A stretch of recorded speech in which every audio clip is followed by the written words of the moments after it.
Kita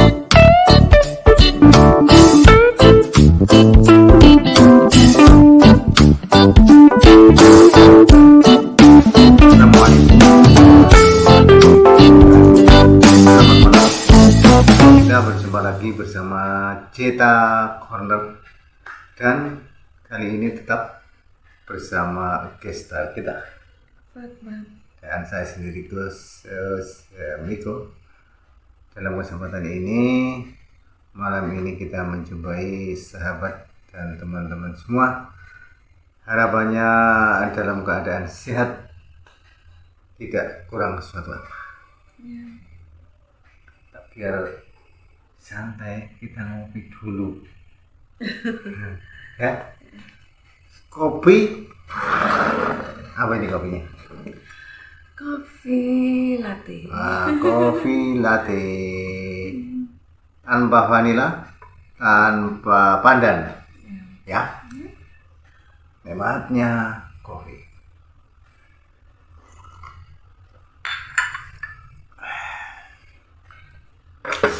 Bagi pecinta kopi, ini khususnya ya, kopi itu masing-masing punya tes sendiri. Iya.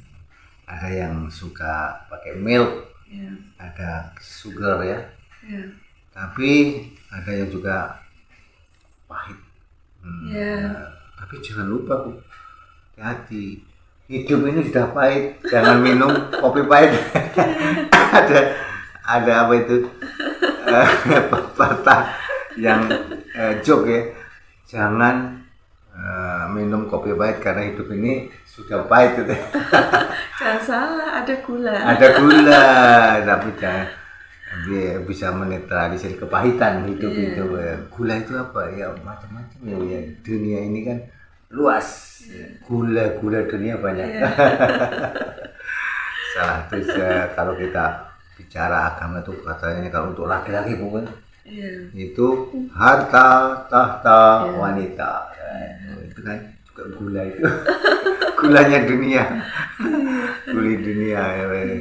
Ini yang mewarnai hidup kita. Ini merupakan suatu apa ya, retorika apa ya, bisa dibilang apa ya, bahwa kehidupan ini adalah suatu sandiwara. Hubungannya apa coba? Kehidupan itu Proses ya, betul, proses. Ada suatu proses. Sebuah proses. Proses yang di situ banyak sekali. Yang disebut proses. Atau kehidupan. Atau kehidupan. Maka sering ada suatu pengalaman, peristiwa yang sekarang kan lagi endnya itu kan peristiwa koboi, Bu, menembak menembak, tapi yang menembak itu aparat sendiri ya. Itu kan jadi dilema itu. Dan dilema nggak tahu ya kehidupan ini nggak ada masalahnya bukan pertentangan atau perselisihan. Kadang-kadang udah pihak ketiga. Kadang-kadang cuma hal-hal yang sepele itu malah justru menjadikan suatu kriwian dari kerojokan ya. Istilah bahasa Inggrisnya kriwian jadi kerojokan itu Inggrisnya. Itulah kehidupan, maka ya kita bisa menyikapi gimana itu. Perjalanan kehidupan kita sekarang usia berapa kita ini? Bagaimana cara kita hidup? Kita dari dulu kecil, remaja, dewasa sampai sekarang tua.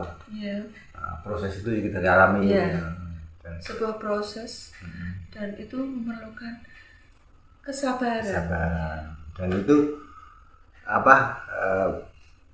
bersyukurlah kalau kita mendapat pengalaman yang dapat kita ambil petik kehidupan itu. Dari sisi mana saja kita patut bersyukur ya. Dari ujian yang mana itu yang amit ya. Dan jangan sampai lupa bahwa pegangan kita adalah agama itu. Itu adalah yang bisa mengerem kita. Kadang-kadang manusia kan itu tadi Manusia itu cenderung dikuasai nafsu. Nah, nafsu, Ya. egonya akhirnya Nafsu tinggi ya. apa aja ya, nafsu duniawi. Sehingga egonya tinggi banget, ya tidak merasa dirinya benar, Iya. terus merasa paling kuasa, merasa itu bukan yang paling inilah yang paling Bagaimana kadang-kadang. cara kita? Nah, sehingga kita kadang-kadang lupa kalau sudah kayak gitu tadi bilang bahwa hawa nafsu tadi ya, Iya.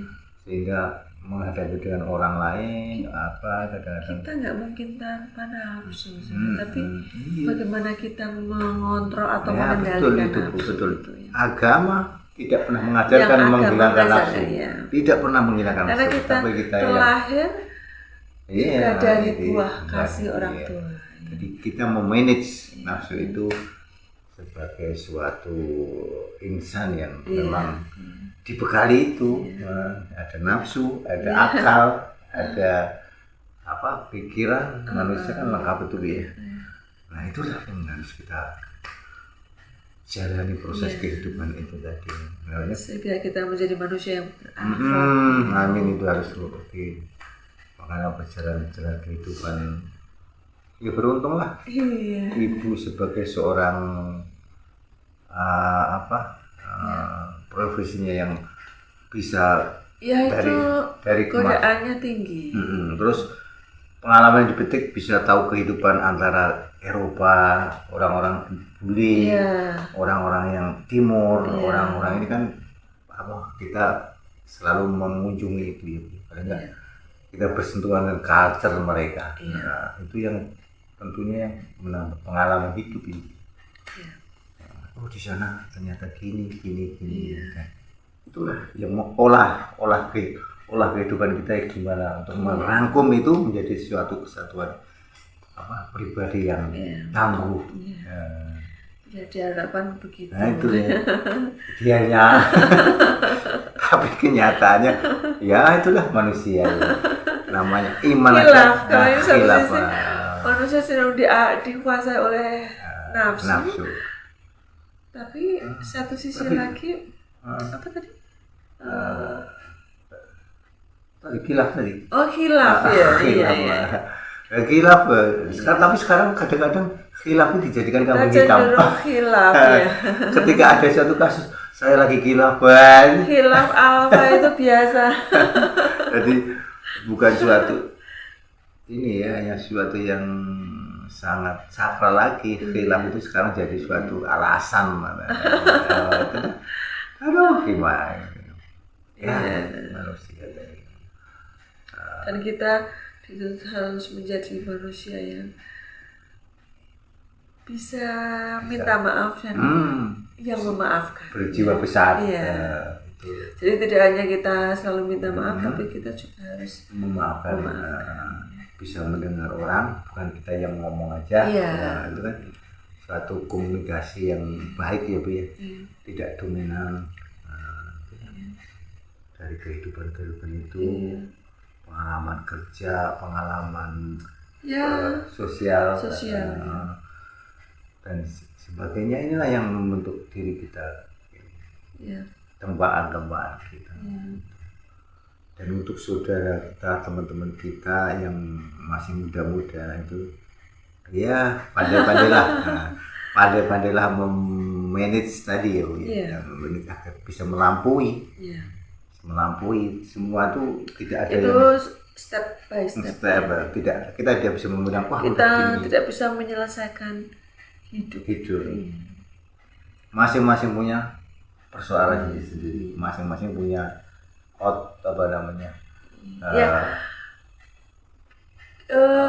hidup itu amanah.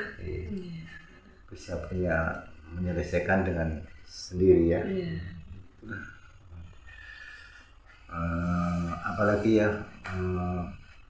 kehidupan ini kalau kita kembali ke rewind kehidupan kita sebagai ibu utamanya sebagai seorang frontliner ya, itu kan selalu berhubungan dengan orang-orang sehingga ini yang terjadi kadang-kadang ada suara-suara sumbang gitu ya. Itu jadi ada istilah apa crew undercover lah, itu kan kadang-kadang sering muncul gitu itu image konsekuensi ya. profesi konsekuensi ya. dari Iya. profesi sebagai frontliner. Ini acap kali terjadi suatu apa ya, saya istilah hoax gosip gitu ya. Gimana coba ceritakan itu kadang-kadang kalau menurut ibu pendapat ibu kita bahwa kehidupan itu ada kadang-kadang Kalau gosip ya itu sudah keseharian, makanan kesehariannya. Cuma gini Bu, kalau kita lihat di medsos atau di berita-berita itu kan kadang-kadang ada suatu image ya seorang flight attendant pramugari, seorang pilot, gitu kan. Kok ada gosip-gosip yang apa yang kurang enak lah ya. Itu mereka ketidaktahuan ini ya. Menyangkut apa itu? Kehidupan pribadi. Ini kan ada muncul berita-berita kayak gini. Ya ini tadi konsekuensi profesi hidup. Jadi ya bagaimana kita apa ya bekerja, artinya kesanggupan kita bekerja. Realitasnya ibu sebagai sebenarnya ini nggak nyambung dengan sisi buruk tadi, sisi sifat pribadi ya atau kehidupan yang pribadi. Itu masing-masing. Nyambung bekerja ini bukan profesinya ya dia, betul saya setuju. Bukan ini profesinya. Sisi lain. Ya. Tapi orang melihatnya selalu profesi. Ya, betul. Ya. Karena memang profesi itu apa ya? Mungkin dari appearance-nya itu menarik untuk dijalankan. Kaulannya luas, cakupannya luas, ini menarik sekali untuk diambil sisi-sisi apa ya negatifnya. Padahal itu cuma mungkin kalau bilang sekarang oknum ya Bu ya. Nah itu untuk beberapa orang yang bisa akhirnya generalisir bahwa wah ini padahal kenyataannya Ibu kalau boleh ceritakan kehidupan itu ya seperti apa di mana aja ya. Di mana aja seperti itu ya. Apalagi di metropolitan, di kota besar itu cenderung mereka cenderung apa karena gini Bu, jangan pramugari itu banyak fitnah. Pramugari itu hampir mirip-mirip dengan artis kali itu, sehingga ya kita sama-sama glamour. Wah glamour ya. Glamour ya itu tadi bagaimana cara kita hidup. Jadi pandangan dari kacamata orang awam tadi ya Bu. Iya. Melihatnya sisi-sisi gini ya. Ini tidak nyambung, sama-sama tidak nyambung. Padahal karena hidup itu tadi proses dari kecil sampai dia remaja sampai dia dewasa, kemudian masuk usia matang ya, dan masa tua itu semua proses. Nah itu riwayat atau latar belakangnya itu sangat mempengaruhi untuk kehidupan manusia ke depannya ya. Personalitinya personalitinya betul-betul. Dan apa itu kembali yang Ibu ceritakan bahwa nafsu tadi bahwa kembali itu masing pribadi ya. Tidak nafsu tidak masuk ruang lingkup profesi itu masuk ruang ke pribadi seseorang gitu. Kalau lihat juga pramugari yang santun, pramugari yang islami, itu kan banyak juga ya Bu. Itu yang mereka lupakan. Ya itu kalau namanya pramugari itu udah tingkat kepribadian. Ya. Jadi sumber daya manusia yang high, high life, high culture, high profession, high performance. Apa aja. Dan itu ada dalam diseleksi dalam diri seorang pramugari yang harus diseleksi oleh para psikolog dari awal ya, sehingga tercipta. Kalaupun sampai terjadi itu kan ada yang masih pribadi karena lingkungan dan sebagainya, itu kan masih pribadi, ruang lingkupnya udah pribadi lagi, bukan profesi lagi yang jadi cenderung aku. Dia keistimewaannya memang kepribadiannya. Jadi dia orang memandang tuh pramugari pasti menarik, pasti cantik, dan pasti pinter, apa itu ya memang karena dibilang dari awalnya menjadi seorang pramugari tidak mudah. tinggi, tidak poster, seperti itu aja membalikkan telapak tangan ya. dari segi psikis fisik ya, fisik sudah. Iya. Itu proses panjang. Beda kalau kita bilang artis tadi, artis itu beberapa sebagai peran ya. Ada yang peran baik, ada peran yang cakep ya cakep, peran yang jahat ya wajahnya disesuaikan ya bukan. Maka rekrutmennya disesuaikan dengan peran bukan ya. Tapi kalau pramugari itu nanti standarisasinya ada sehingga kelihatan pramugari itu anggun ya. Servis. Ruang lingkupnya servis. Apalagi kita jalan. sambil menarik apa tuh Bu? Keistimewaannya memang kepribadian. Sambil narik tas troli gitu ya. Troli. Tak dilihat itu kan bagus. Ini jadi mungkin sisi-sisi inilah yang mungkin menjadi menarik untuk menjadi suatu pramugari selalu menjadi ikon dambaan ya setiap orang, apalagi seorang putri ya, seorang gadis itu sangat mengidamkan untuk bisa menjadi seorang pramugari. Karena pramugari bisa menalang buah anak kemana-mana itu. Ya banyak sekali kelebihannya, banyak sekali. Kita sampai nggak menyangka ya banyak sekali yang kita bisa ambil, yang kita dapatkan dari suatu profesi. Kita lihat di airport ya Bu, di airport itu ketika satu itu kan teamwork ya Bu ya. Teamwork, kita kerja ada pilotnya, ada dua, kadang-kadang empat. Kalau ada in charge-nya itu kadang ada tuanku bareng itu kan kelihatan kebersamaan ya. Kebersamaan teamwork yang sangat kalau kita melihatnya seneng deh lihatnya gitu. Jadi enak lah. Enak dilihat nanti. Enak dilihat. Ngopi dulu Bu. Sampai kelamaan nih, ngopinya nanti dingin.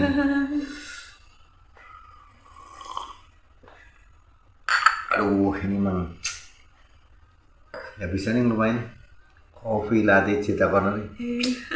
Kalau nggak nyobain kesini nyesel. Tapi kalau lokasinya ini perlu perjuangan karena lokasi Cita Corner ini sangat etnis. Jalan-jalannya itu luar biasa kelak-keloknya sampai jauh dari peradaban.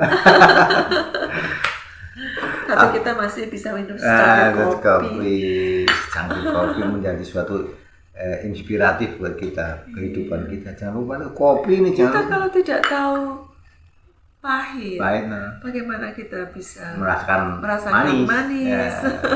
Coba dulu pahit, baru nanti kamu menikmati manisnya. Biasanya kita sudah a priori dulu. Pahit itu dinikmati, manis itu dinikmati, kopi itu diminum.